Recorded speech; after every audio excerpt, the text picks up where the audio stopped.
My name is Martin Raufbauer. I'm the Austrian Tech Ambassador at Open Austria in San Francisco, and I would like to welcome you in the Bay Area and also in Linz to Taming Tech. We want to deliver a global framework for humane technology. This is, as I already said, part of the AI and Music Festival. In reality, our approach is much broader.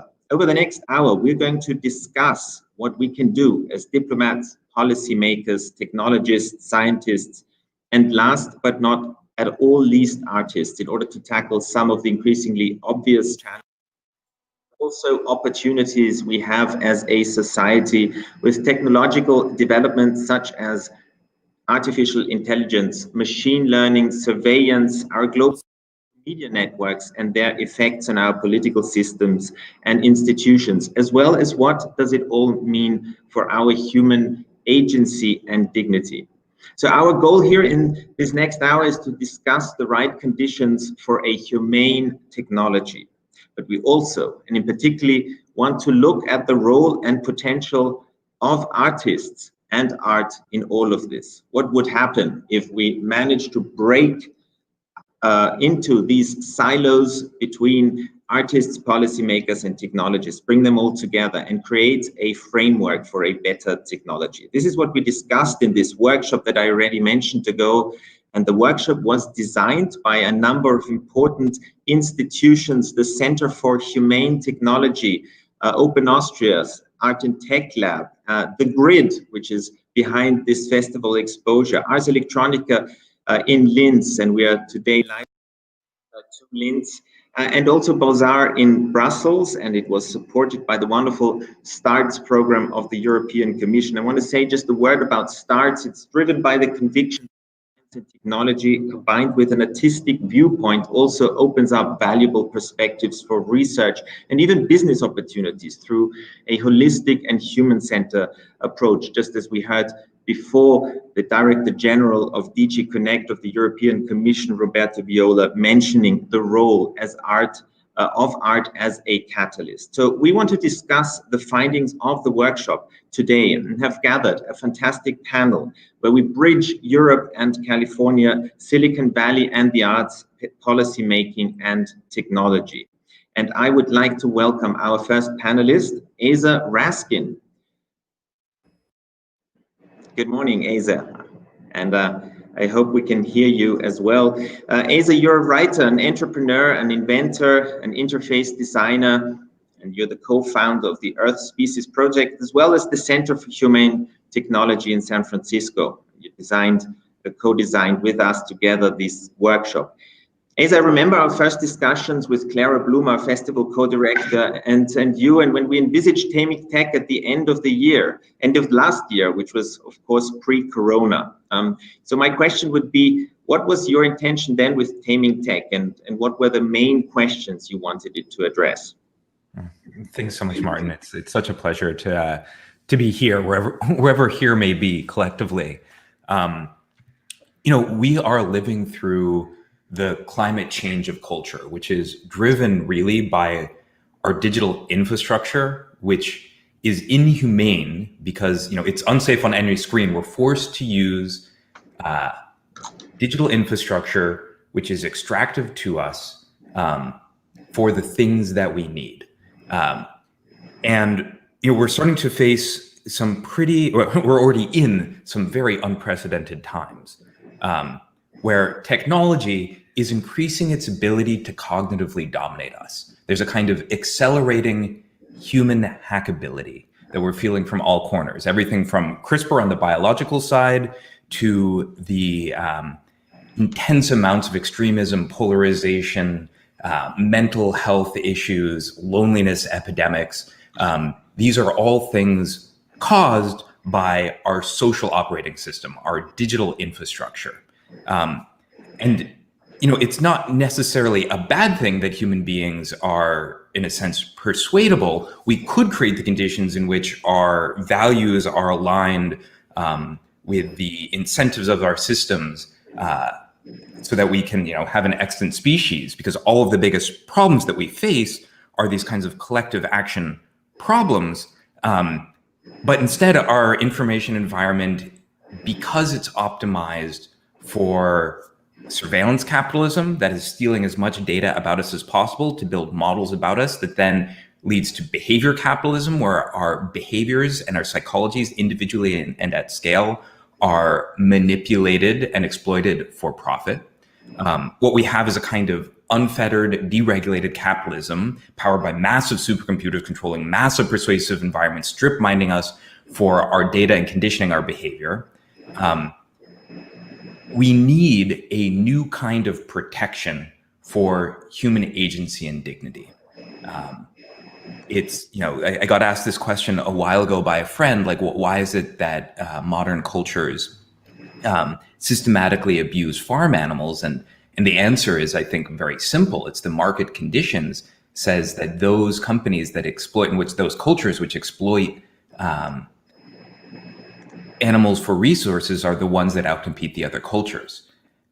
Which are the companies that make up the most profitable companies in human history? Oh yeah, they're the ones that give away a free product, which means we're the product. They're the ones that are using us as human resources to exploit. And where we're looking for in this, the intent for this workshop was, this is a hyperobject. This is a hard problem. It's the scale and size of climate change. When human beings get hit with an object, a systematic problem this big, we sort of freeze in headlights. We don't know what to do. But each one of us, especially in technology, in policy, and in art, have been climbing up a hill. And from top of that hill with that particular expertise, we can see parts of the landscape, but we can't see the whole thing. So the point is, if we can learn how to talk from one hilltop to another hilltop, from tech to policy to art, so we can all speak in language that is shared, we can actually see the whole picture and make change.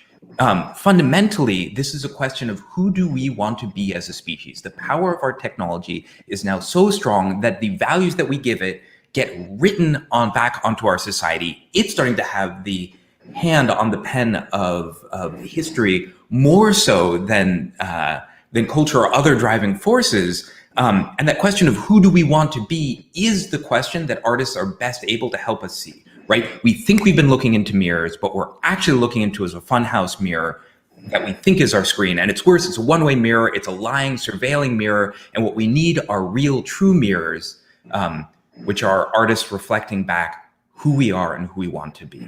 So in the end, the intention was to build the relationships, let us talk across our different hills, and set up a framework in which you could actually create the conditions in which comprehensive reform can happen. Like this, tackling the surveillance and behavior and attention capitalist markets, the only way we're going to do that is not by individual piecemeal legislation, but by something sort of like the Dodd-Frank Act in 2008, sweeping reform to protect parts of us that have never been under attack before and are so clearly under attack now.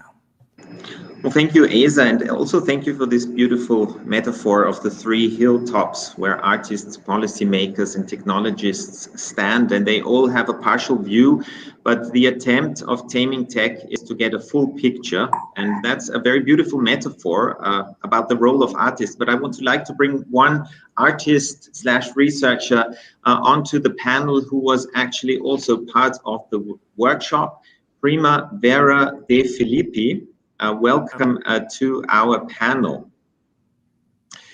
Prima Vera, you are a research fellow at the Berkman Center for Internet and Society at Harvard University and an artist, and you participated and even co-designed some parts of the workshop. What were your main takeaways? Yeah, hi. It's very difficult actually to summarize everything that has been said in this workshop just in a few minutes. But I think like the main gist of it was really that we need to redesign our technology to be more responsive to human needs. And I think, again, like there was a lot of discussion around this question of like the analogy with climate change and the question of whether can we really get rid of technology? Of course not. We live in a society in which we actually can also see the positive aspect of technology. And so there is always this question of how do we solve the problem that technology has caused, and can we solve this problem with the technology, or do we need like some kind of regulation that limits the impact of the technology and so forth. And I think like as a general discussion, there was this question of is the answer to the machine in the machine, or whether can we patch the technology with another layer of technology, and do we actually think that it is going to resolve the problem? And I think like it's interesting to look at the analogy again with climate change, in the sense that it's not about creating technologies that will fix the problem that existing technology are creating, but rather we want to invent and develop new renewable energy. So technology that are different, right? So when we think about we need to solve this problem, it's really about not finding ways to accommodate and patch and fix the problem that technology is causing, but actually more radically think and strike at the root of the problem, and try to identify what kind of different technology can we design that will be more responsible. And there was also a lot of discussion around the question of, so what is the real problem? Is the problem actually the technology in and of itself, or is it the people that are actually behind the machine, right? And what is the real source of the problem? And the idea, of course, that technology itself cannot really be the solution to human problems, because those technologies are created and are controlled by humans, and so the only real answer to those technological issues are actually generated by humans and can only be resolved by humans. And that's where all this question about policy and about art and culture come about, where the technology is an instrument, but first and foremost, we need to actually hit on the cultural level, because we need to show and we need to educate and we need to bring people to the awareness that their current habits, their current choice on how to interact with technology are actually problematic. And that's where art and policy can help. And art, especially because art is really this kind of what is really shaping the culture, and then policy come later to endorse what the cultural existence actually is. And so then there was like the discussion about like how do we bridge all those things together? So we have technologists, we have artists, we have policy makers. How do we converge? And it's interesting because there is already quite a few tech artists, but we definitely don't have a lot of policy artists, yet we had one at the workshop, which was fascinating. And I think we really need to encourage more artistic creativity in policymaking as well, like trying to push the boundaries, trying to really take risks and be creative and do something that perhaps is not the most conservative manner of solving the problem. And the same way, there is a lot of policymakers that are thinking about technology and technology regulation, but there is yet not enough technologists which are thinking about policy. And we need to figure out ways to create better communication between them. And just to conclude, I think like what's really important, it's easy to find those bridges between policy and tech and art and policy is already a bit more difficult, but really finding platforms in which the three of them can actually communicate with each other is actually fundamental. And I think this workshop was actually really successful in finding the common language between those three different groups and creating this cross-pollination that can actually inspire the work of each other. So we need radical solutions because there are some serious issues that we talked about in the workshop and that we also will talk about a little bit in this panel. And we need artists because they they basically shape cultural values, which is one aspect that you said. I would like to ask you a little bit more about the role of artists and reacting a little bit to what was said earlier in the opening remarks by Gerfried, this power of artistic thinking and coming up with solutions also to technological problems. The art is catalyst between these two worlds. So can you talk a little bit also about the role of artists concretely in those different processes? Yeah, I have a strong opinion on that because I'm trying to play that role personally. I'm an artist, but I'm also a lawyer, and I'm also somehow a tech geek. And so I've been like all my life during my artistic practice, I've been trying to use art in order to, because I'm a legal researcher on like, technologies that are appearing, but yet we need to understand prospectively how do we regulate them and what kind of policy can we draw around them. And so all my artistic practice has always been to bring something that is almost there, but is not there yet because no one has actually brought it into life yet. And yet it's extremely important to start thinking about it now in order for being able to understand and have a more constructive policy around them. And so to me, the artist has an incredible advantage, which is the artist is actually free from constraints, in the sense that the artist can actually do things and push the boundaries of what's possible. It can innovate beyond anyone else because it is not bound by specific constraints. So for instance, an engineer is bound by functionality, right? So if I'm an engineer, I need to make things that work, that are functional, that are scalable, and so forth. And so there is a limit. Like when there is a new technology that comes about, there is a limit to what I will be able to do as an engineer because there is a lot of things that will fail, and so I will be limited in my actions. In the same way, if I'm an entrepreneur, well, of course, I can experiment with technology, but I'm constrained by this concept of return on investment. So I need to make sure that whatever I do will be commercially viable. And so obviously this limits a lot the type of innovation and the type of experimentation that an entrepreneur can do.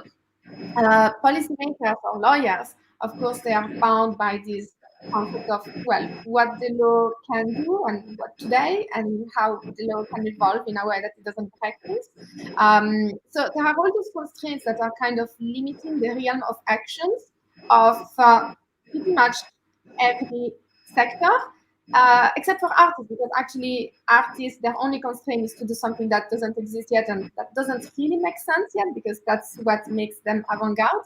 And so in my artistic practice, I do a lot of research on blockchain technology, and so I try to bring into life what might sound like science fiction when we discuss it, but by actually creating an object and that people can interact with that object, then people can immediately understand what it is about because they see it happening in front of their eyes. And all of a sudden, then it becomes very easy for policymakers, for lawyers, etc., to actually understand the issue without having to dwell into the complexity of understanding how the technology works.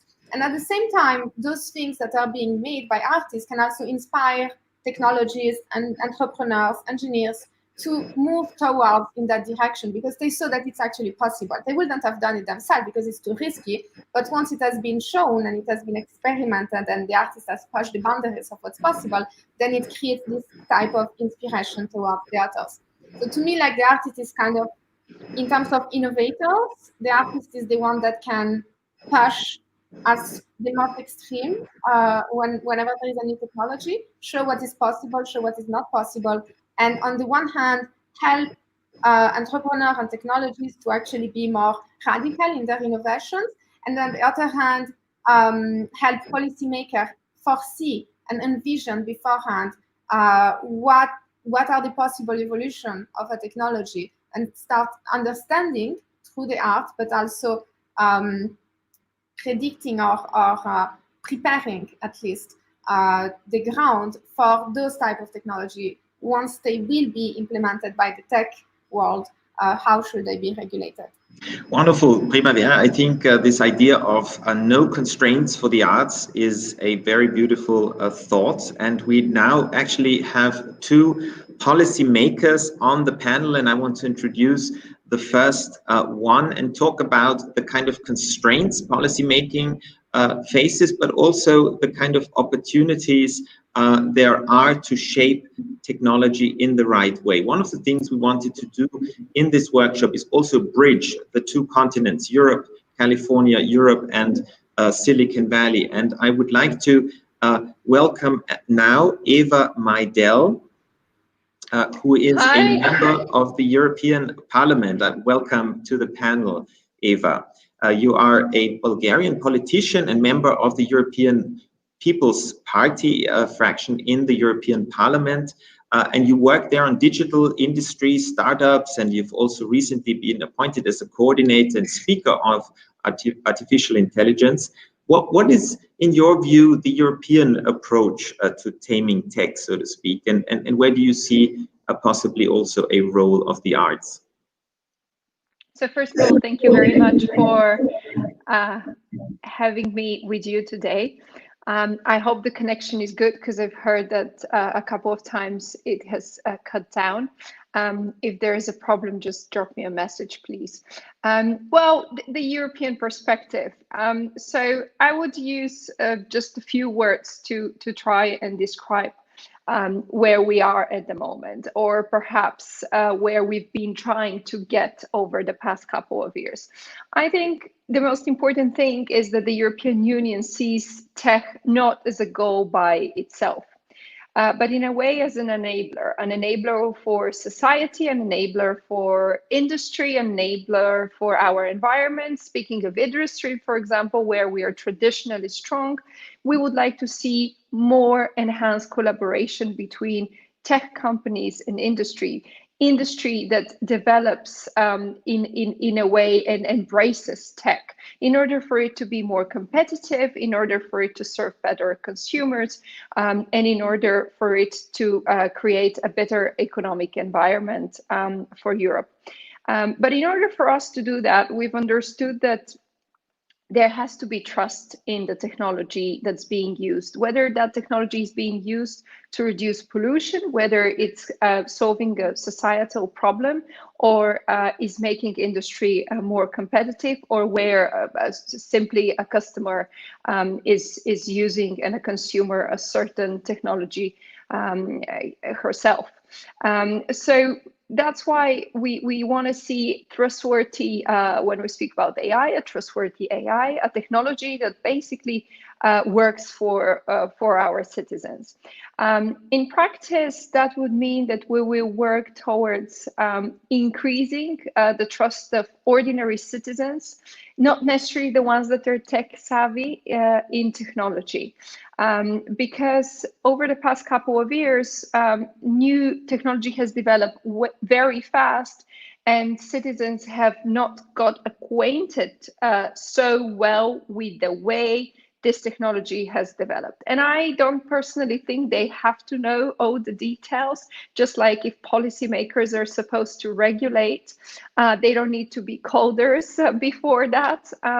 But it has to be done in a way that there's trust. And what I mean is, again, it's not about citizens, being scientists themselves, but when in a certain product there's not enough trust, this is when citizens back away from it. And if certain technology has been used to produce that product and to enhance it, then citizens will be not so trustworthy towards this sort of technology. And this also creates issues and problems for policymakers. Because I know that today there are a lot of bright minds that are working on a software, for example, to reduce CO2 emissions or so on. But yet this very good product, for example, or software, it could have flaws. It could not provide the correct image or whatever because of biased data, for example. And this product might end up being either banned, or consumers themselves might not trust that product, even though it could create very good result tackling a certain problem. So in this way, it often happens that the trust in citizens could be diminished in this technology. And it is, as I said, not just the company or the producer or the creator's problem. It is also, in a way, a policy issue. It delegitimizes, in a way, all efforts of policymakers to bring on board tech solutions that can help us emerge healthier, or can help us emerge cleaner, smarter, and more efficient, for example, after the COVID-19 crisis. And so this is why we engage in various projects. But a project that has been already mentioned and discussed also by Martin is the STARTS project. And I think it's a good flagship for Europe, where we combine our two strengths. On the one side, the scientific strength that Europe can provide, and on the other hand, our excellence in culture and our excellent artists that we have. We do that because I think in Europe we believe that market potential of technology depends on the capacity to inspire basically the user trust, and thereby ensure acceptance and uptake of the technology by society. And so what STARTS does is combine those very good scientists with tech people, with the ones that are more rational, the ones that follow algorithms, with the creative minds and creative society. I think it's a good start that we are already looking into that direction, that the European institutions are also involved. But of course, there has to be more work done in order for us to better bridge this different, sometimes even very different worlds, but different fields that would need to collaborate in order, for example, for EU's perspective on tech to be realized, or at least to get closer to realizing it. I remember that 5 or 7, 8 years ago in Europe, we would be talking about how we want to make sure that our governments are basically more technologically advanced by enabling the so-called e-government systems. And in some countries that has been done very successfully, like Estonia, but not only. And back then it took citizens such a long time to use those possibilities offered by the government, which would ease their lives, save time, they're more transparent, etc., because they were not trusting it at first. Well, now we're at the point where there's so much technology around us that if citizens do not trust it enough, they don't believe that it's enough trustworthy that they could buy it or use it, it could impede the development of societies and of our economy as well. Wonderful, Eva. Very, very important, the issue of trust, to regain the trust, to gain the trust, to maintain the trust of our citizens. Trust also is an important element for innovation in itself, as we know, and of course the role of artists. Maybe they have a special role in gaining trust. They are a trusted mediator. And I want to discuss this now on the other side of the Atlantic with another policymaker that in some ways has been engaged in legislation that in some ways runs parallel to a lot of European efforts. California State Senator Bill Dodd in Sacramento. I would like to welcome you to our panel. Thank you very much, Martin. It's really great to be here with all of you and these great co-hosts, and for convening this very important conversation. Thank you, Bill. I would like to just simply mention before I let you say something, that you also introduced as an author the California Consumer and Privacy Act, which is a legislation that in some ways mirrors the efforts of the European Union and the GDPR in privacy legislation. So my question to you would really be, we heard Eva talk about the important role of regaining our trust of our citizens, and that art maybe could be an important mediator there. When you look at Silicon Valley, your constituency is the northern San Francisco Bay Area, so very close to Silicon Valley. And a lot of great things have come out of Silicon Valley, a lot of really world-changing technology, but there's also a lot of anxiety now in our societies, and Asa mentioned it at the beginning. There's a lot of unease with some of the technologies that have come out with. And so how do we address this, and as policymakers, and do you even see a role for the arts there? Well, you know, one of the things I took away from Primavera already is I absolutely have to become a more artistically creative policymaker. I frankly had never considered that before, but I can certainly see how those worlds do intersect. You know, a lot of, you know, what I say a lot about politicians and policymakers were jack of all trades and masters of none. But yet when something comes our way, as important as this policy is, we have to become more educated and reach out. And I think the mountaintop analogy was, you know, really, you know, incredibly astute. And frankly, that's what we did with Alistair McTaggart, who I think is, you know, in the United States has been the one major force that has created the ability for us to be able to have something, you know, get this bill passed, because he had an initiative that came forward. That initiative was something that industry was very, very concerned about, but yet, you know, we have our constituency that, you know, obviously needs to be protected. We heard, you know, that at the beginning from Asa.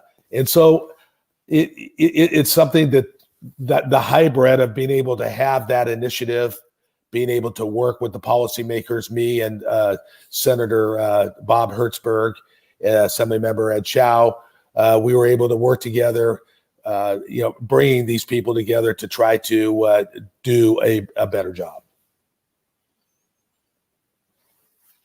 Thank you, Bill. And I think what is very, very clear is that there's a lot of activities going on between Europe and California, a lot of similar efforts when it comes to shaping technology, maybe even taming technology. And I think one of the outcomes of the workshop was also certainly that we need to include the humanities. We need to include art thinking and human-centered technologies into that discussion, and bring some of the efforts that are happening in Europe together with a lot of the efforts that are happening anyway in Silicon Valley, so that they reinforce each other. But I would like to now bring in another aspect of policy making and welcome to the panel the Vice President of European Government Relations at Microsoft, and a former colleague, a former career diplomat, and the first tech ambassador of the world. You used to be, until the beginning of the year, the Danish tech ambassador. So you were engaged in tech diplomacy, bridging a lot of issues between your country, between Europe and Silicon Valley. And now you are kind of on the other side with Microsoft, which is a big and important global leader when it comes to regulating technology, when it comes to bringing human rights into the discussion. And you're now based in Brussels with dealing with a lot of European efforts shaping artificial intelligence. I would like to make your take on our discussion so far, that there needs to be something done, that there are a lot of challenges. Asa named them at the very beginning, a lot of anxieties, of course, that politicians are dealing with their citizens. But then there's also hope. There's also this idea of humanizing technology through the arts, of bringing in the artists into the research labs on the one hand, into maybe even policy-making circles on the other hand. What do you think a big company like Microsoft, that certainly is a leader on the front of research and development on many fronts, could do about that? Yeah, no, thanks very much, Martin. I don't know if the sound is working here. I'm dialing in from a very small hotel room in Rome. So apologies both for the background and also the sound, but it's a pleasure to be here. And let me also just begin by congratulating you on your own new position. I think it's so important that we have more European countries doing what you're doing, Martin, and I'm really proud that you're carrying forward the work that we were involved in the past. Listen, I think, listening to the conversation, I think one very, very important aspect of what has been said so far is, a degree of humbleness, regardless of what part of the side of the table that you represent. And I have made the transition going from government to the private sector. I think I've taken my values and my views with me. And I do think that even before COVID-19, but certainly also after COVID-19, it's crystal clear that one of the important responses to COVID-19 and an important response also to the recovery is going to be the use of new technologies, digital platforms, etc. And I think that raises the bar for the kind of responsibility all of us will have to show. And I think also that applies for a company like Microsoft. It's one of the reasons, it's no secret that I joined Microsoft, because ultimately I believe that it's a company that has shown a way forward in terms of leadership and acknowledging the kind of influence we have, and therefore also the kind of responsibility we have for making sure that privacy is upheld. I would even add sort of human rights, fundamental democratic values. It's something we have to make sure that we protect with our technologies and with our platforms.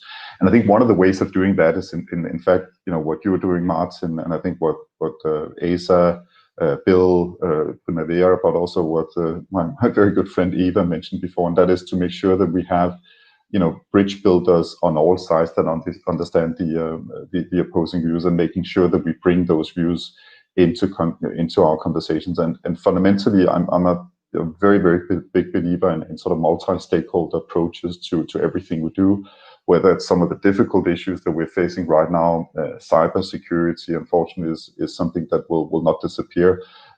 Governments can't do it alone. Private companies like Microsoft and others cannot do it alone. We have to make sure that we really collaborate in a multi-stakeholder and multinational framework. And similarly, I think when we talk about the role of arts, again, what I would say is that I do think we need to bring to the table a lot of humility and also a lot of acknowledgement that ultimately this is about trust. Ultimately, it's also about making sure that we have transparency around the new technologies, that we adhere to sort of the trends, the concerns, the opportunities at the same time. Because one of the interesting questions I get all the time is, it's horrible in Europe how dependent we are on these new technologies, not least as we try and respond to this global pandemic. And I do also, as a European, really understand where that's coming from. The only thing I would say back is, can you imagine a world where we didn't have access to 21st century technologies? It would have been very difficult for us to respond in a good way. I think, unfortunately, more jobs would have been lost. We're looking at perhaps 60 million people becoming unemployed in Europe. I think those numbers would have been higher did we not have the technologies that we're using all the time. But I do think the flip side of that coin is that we have to invest even more in the responsible application of new technology. So that's one point. The other point I would just say, again, referring a little bit to what Eva said as well, we talk a lot about this sort of geopolitical arms race on technology between the US on one side and Asia or China on the other side. But I actually do think we often forget the role that Europe is playing. Europe is perhaps not a global superpower in terms of scaling technology companies, but I think Europe is a superpower when it comes to setting the guardrails around technology on the regulatory front, creating new policies that is really focused on core European values. So one thing we launched just a few weeks ago was, in response to European Commission's Europe Fit for the Digital Age vision, to say that we as technology companies have to make sure that we have technology fit for Europe that is really a solution provider to where Europe is sitting. And I don't think that's a small thing. I think it's about mindset. And it's also about aligning with what people are concerned about, what citizens are concerned about, what artists are concerned about, what civil society is concerned about. So that's why I think this conversation is super important. And thanks for inviting me to participate. Thank you, Casper, for providing us with your insight, which comes from your past and also your present, and the emphasis on bridge building, and of course the role of Europe. So I want to bring you now, all speakers, to the panel and ask a question to you. We heard now about the concerns that are out there of what some aspects of technology has been doing when it comes to privacy, when it comes to exploitation. We also heard a lot about the opportunities of technologies and the creative role that artists can have. We heard a lot about trust. But now I would like to ask all of you, what can we actually do? We really had this ambition when we started the workshop to come up with concrete solutions, tapping into the potential of artists, but also tapping into the potential of breaking up those silos of these three separate worlds.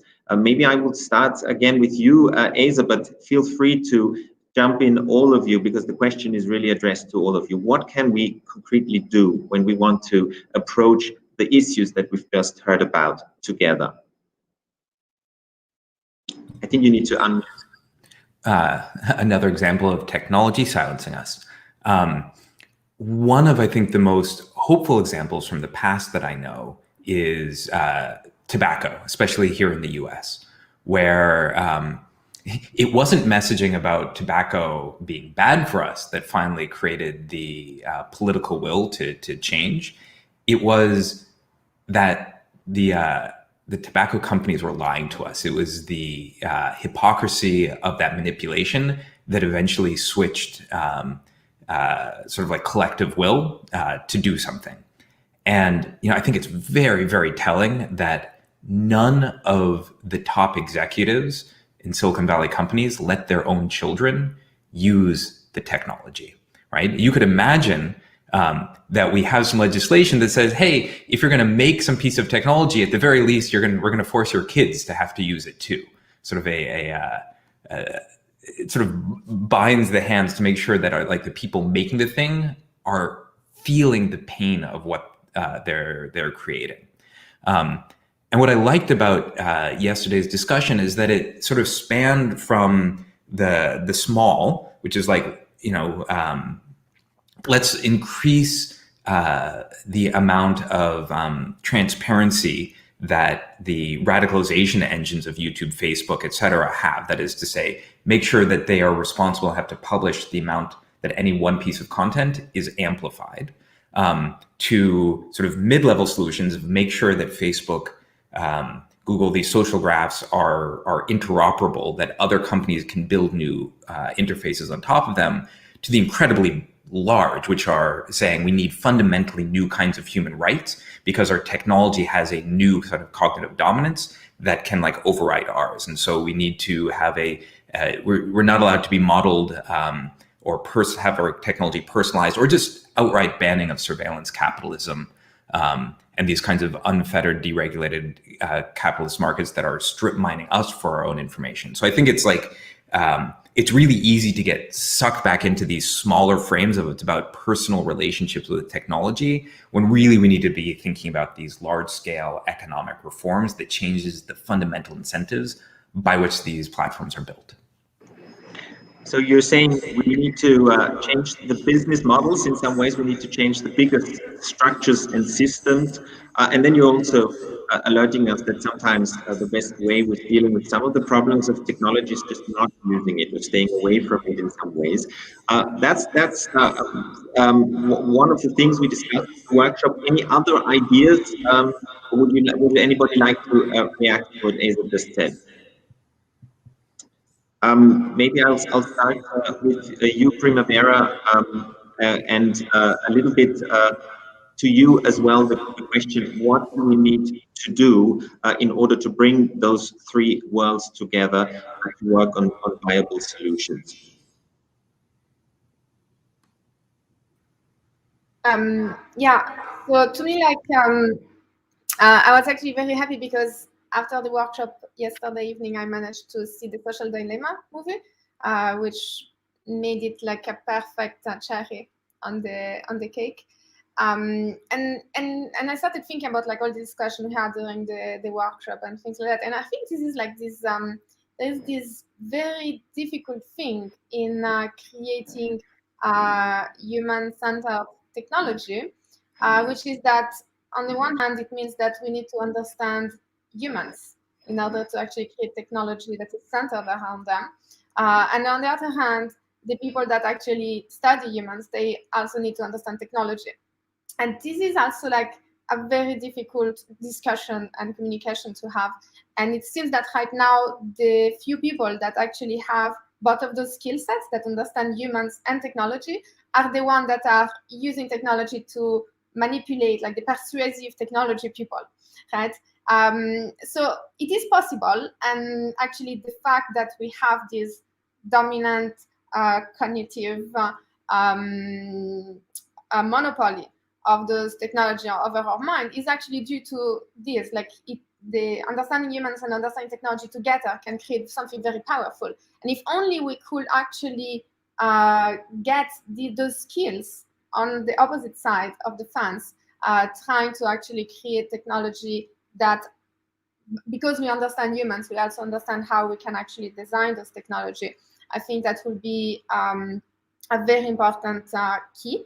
And a second thing, so that's one thing, and the other one that also came out within the discussion in the workshop is the idea of, again, like how do people, like how do individuals actually get to hook off those systems, right? And it's really difficult because they are really addictive, because we actually love what they are giving us in spite of being fully aware of, well, not everyone is fully aware, but even those that are fully aware of the problems, they still get hooked because of the benefits.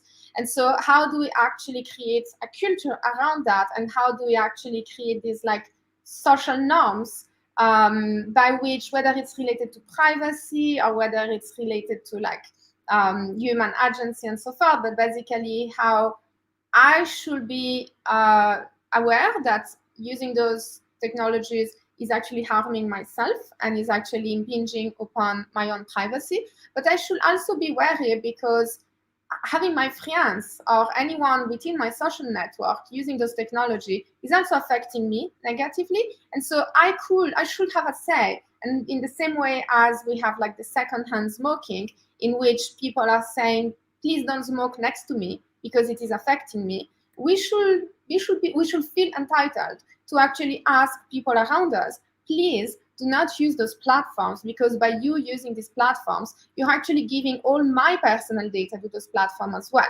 right? And so in that sense, we can create perhaps a very strong cultural norm, social norms against the use of this technology, which is not just enforced by yourself, because it's very difficult as an addict to enforce our own decision.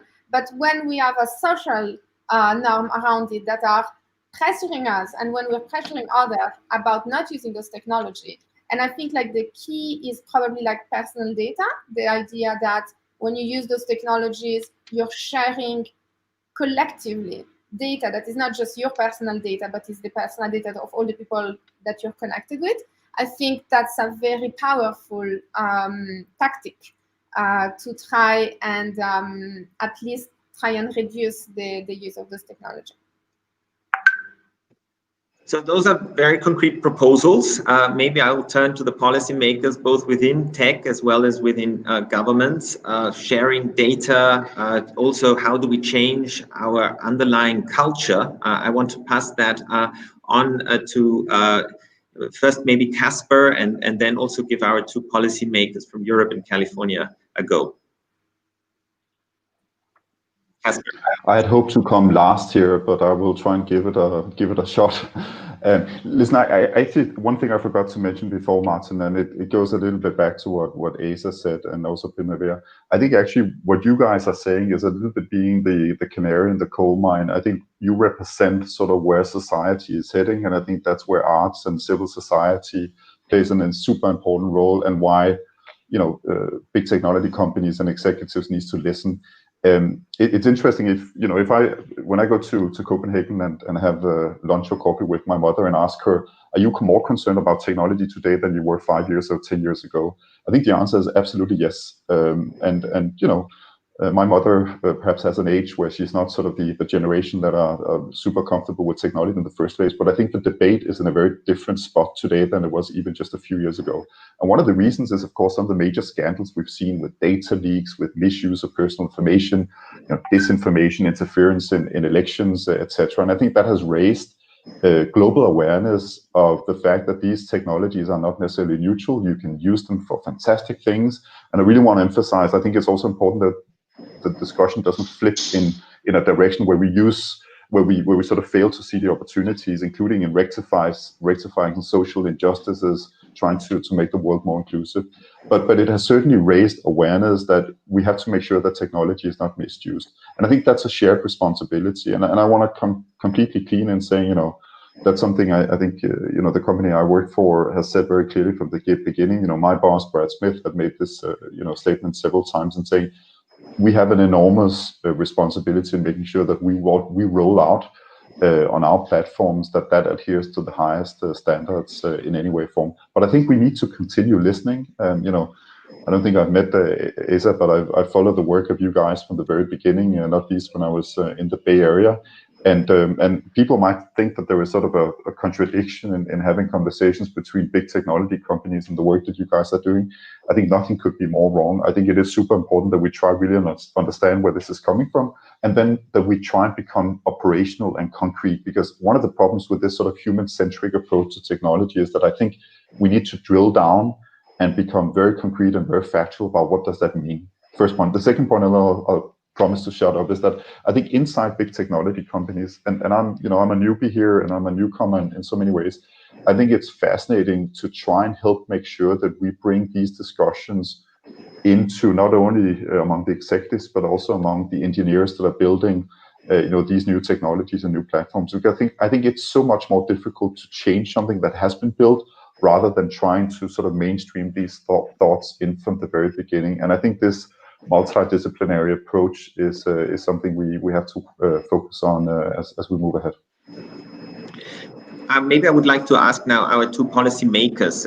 You've heard the discussions centering around some of the issues of our underlying culture, but also very concrete issues with business models of some big tech companies and some solutions looking into access of data, maybe also solutions bringing artists into the research R&D labs, and what Casper really said, concrete solutions, breaking down these general ideas and also criticisms in order to come up with viable solutions. Where do you, Senator Bill Dodd, stand on these issues? Do you feel that policymakers are often too reactive, that they are too late in the process? I think that policymaking can also interfere earlier into some of the issues that are at the moment worrying our societies. I think you need to unmute. You would think by now I would have that down. But anyway, I think you make a great point there, Martin. We hear all the time when we try to pass, put out new bills in this area that we're stifling innovation. And that is something that really gets a lot of senators and assembly members over in the other house. It gets their attention right now. Silicon Valley, and when I say Silicon Valley, that's the, that's really the macro of all technology and companies that's come out of there using that technology will come in and not really try to fight the policy itself, but just to try to backdoor it, if you will, and just say, if you do this, you're stifling innovation, and this is going to make it impossible for us to ever get to the end game, which we want to get to with technology, which is to help civilization, blah, blah, blah, blah, blah. And I think that that's something that is critically important, that we absolutely have to kind of just push that back I really appreciate Asa the opportunity to be able to work with technology, with all these different frankly, you've given me new insight just on this platform today in terms of what we should be doing before we start getting legislation cooked, if you will, and start reaching out to technology, reaching out to the arts and other platforms. Thank you, Bill. And we have only a few minutes left, so I would like to ask Eva. I know you were a bit in and out due to some technical issues, but the general question when it comes to solutions and what you have heard in this panel, what can policymakers do? Well, so first of all, apologies for perhaps all of a sudden the bad connection I've been facing. My team kept me up to date with some of the discussion as I was on and off. But a couple of things, I think, I can speak for myself and speak for the whole European Parliament, but at least from where I see things, what we've tried to do over the past couple of years is be in constant contact with different spheres that could have a stake at the legislation that we are preparing or the legislation that might be upcoming. For example, you mentioned that I'm the speaker on the new AI committee for the fraction that I represent.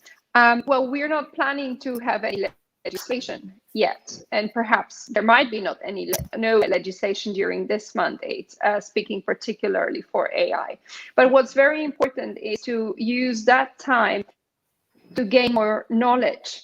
I think that I am not an expert, but I try to understand and get to know as much as possible from as many as possible representatives of different areas that could broaden my knowledge and an understanding. Because I have to say that, and I'm a firm believer that regulation can create innovation. And when I say that, I don't mean that we should regulate absolutely everything, because very often when we create certain type of regulation, we can in a way stifle innovation if we do not understand what we are regulating. So yes, indeed, Europe is a regulatory, in a way, superpower, where it understands it has to come in and set the standards straight, like in data protection, for example.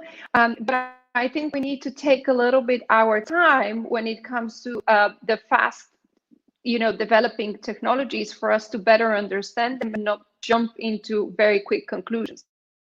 One could argue that sometimes we've been delayed with legislation, and in this way, the trust of citizens have become lower in a certain, product or in a certain technological development field. But in the same time, it is a well-known fact that institutions are reactive very often and slower. So one thing I would like for us to see is to open up, not to think that we know best, and to create more spaces and ways for policymakers to interact.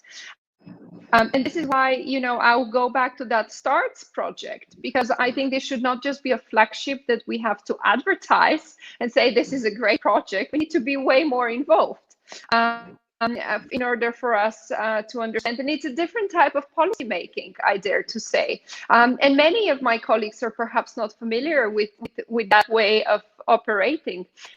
But I think only in this way we could actually make sure that we deliver on the point of protecting citizens and consumers, but on the other hand, being able to create innovative and new solutions.